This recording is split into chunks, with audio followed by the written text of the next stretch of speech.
bossing ko ay isa sa mga naghahanap sa ngayon kung ano po ang mga pinakamabibisang pampaswerte na pwede natin ilagay sa inyo pong main door o sa inyo pong negosyo. Ito po mga bossing ko ay isa sa mga pinakamaganda na dapat ay meron po tayo sa ating pong main door. Ito po mga bossing ko, ang butas ng Lucky Boy ay tago sa nakamalasan at ang bilog ay tuloy-tuloy na pasok ng swerte. Ang pineapple mga bossing ko ay for prosperity at ganoon din po ang mga prutas na ito mga bossing ko na naghahatak ng kasaganahan. At syempre ang sili ay nagtataboy ng mga kamalasan at para manatili ang anghang at tamis ng pagsasama ng buong pamilya mga bossing. Ito naman po yung ating Mystic Nuts Never Ending Luck mga bossing.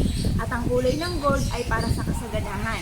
Ngayon po mga bossing, kung nais po na mag-avail po sa amin, mangyari lamang po ay tumawag po kayo sa 0948 788 9806. Ang